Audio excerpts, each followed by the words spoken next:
देखिए, आज सुशासन दिवस पे आने का मुझे अवसर मिला है। सुशासन दिवस हमारे देश के पूर्व प्रधानमंत्री माननीय अटल बिहारी वाजपेयी जी के लिए मनाया जाता है। मैं ये कहूँगा कि ये वो दिवस है जिन्होंने हमारे देश के प्रधानमंत्री नरेंद्र मोदी जी ने ये दिवस मनाने का ऐलान किया और आज पूरे भारत में ये दिवस मनाया जाता है और मनाना भी चाहिए। एक अच्छी सोच हमारे देश के प्रधानमंत्री ने हमेशा रखी है। ऐसे मैं कहूँगा 4 साहबजादों की जो शहीदी है उस दिन पे भी बाल दिवस घोषित करने का काम हमारे देश के प्रधानमंत्री ने किया।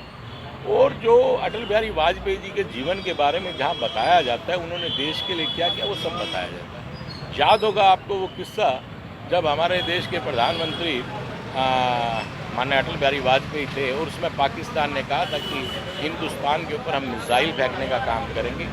तो उन्होंने ये कहा था कि अब्दुल कलाम जी भी उस समय थे कि आज हो सकता है कि पाकिस्तान हमारे देश को 25% बर्बाद कर दे, लेकिन पाकिस्तान को ये पता होना चाहिए कि वो कल का सूरज नहीं देख पाएगा। ये हमारे देश की बुलंदी थी।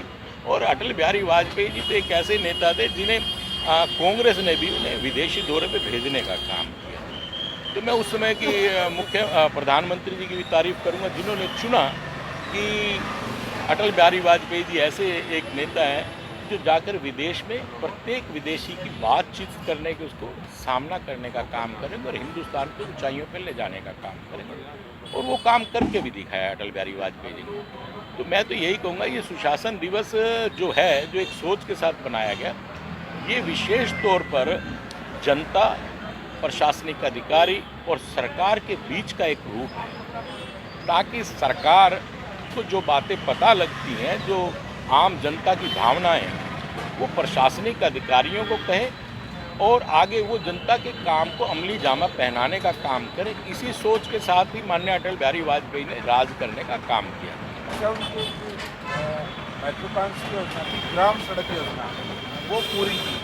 एक उनकी योजना थी कि जो बड़ी नदियाँ हैं उनको छोटी नदियों से जोड़ा जाए, वो पूरी नहीं हो पाई। देखिए, ये योजना हमारे देश के प्रधानमंत्री जी की बहुत अच्छी योजना थी। अगर वो योजना अभी हमारे देश के तत्कालीन प्रधानमंत्री नरेंद्र मोदी जी इस पर भी विचार कर रहे हैं, अगर ये योजना भी कामयाब हो जाती है तो आप ये मान कर चलिए कि बाढ़ का संकट इस हिंदुस्तान से दूर हो जाएगा। वहीं पर आप देख रहे हैं कि हमारे देश के प्रधानमंत्री जी ने आज अन्य गडकरी साहब के नेतृत्व में ये कहूँगा कि आज एक जाल बिछा है, जो सड़कों का जो रोड्स का जाल बिछा है, ये बड़ा ही मतलब आज ये कहूँगा कि हिंदुस्तान का कोई भी व्यक्ति चाहे पक्ष का चाहे विपक्ष का जब उस रोड पे चलता है ना तो ये कहता है कि भारतीय जनता पार्टी ने कमाल कर दी। लेकिन विपक्ष की मजबूरी वो खुल के सामने नहीं बोल पाते, लेकिन अंदर तो इस बात का एहसास होता है कि भारतीय जनता पार्टी ने अच्छे काम किए। कल पूर्व मुख्यमंत्री भूपेंद्र सिंह हुड्डा ने प्रदर्शन किया है। उन्होंने कहा कि उनके पिता ने मिलकर जो संविधान बनाया था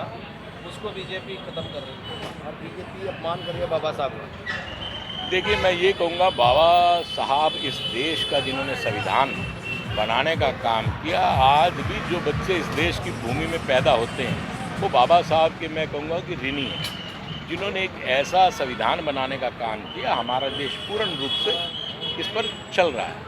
वहीं आज मैं ये कहूँगा कि कांग्रेस लगातार प्रदर्शन भी कर रही है और वो अमित शाह जी के इस्तीफे की भी मांग कर रहे हैं। उन लोगों को शायद ये नहीं पता कि कौओं के शराब से गाय नहीं मरा करती। उन्हें इस बात को सोचना चाहिए।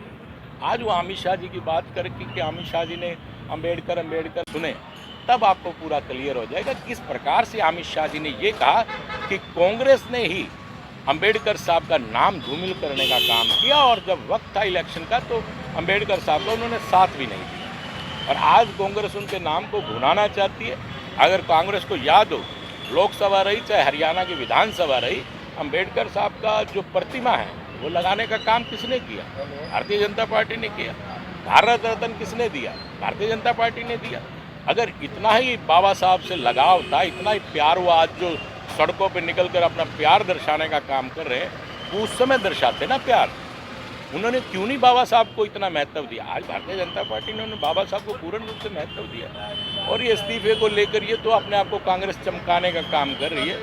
मैं तो ये कहूँगा कांग्रेस बीमार हो चुकी है और डिप्रेशन में जा चुकी है, क्योंकि तीसरी बार भारतीय जनता पार्टी की सरकार इस देश में भी बनी और हरियाणा में भी तीसरी बार रिकॉर्ड कायम करने का काम भारतीय जनता पार्टी ने किया। और मैंने जैसे आपको पहले भी जिक्र किया कि आज कांग्रेस बीमार हो चुकी है, डिप्रेशन में, उसे अपना इलाज करवाना चाहिए। या तो इलाज वो इलाज में तो देखो वैसे तो आयुर्वेदिक है, एलोपैथिक है, होम्योपैथिक है, कोई भी इलाज करवाए।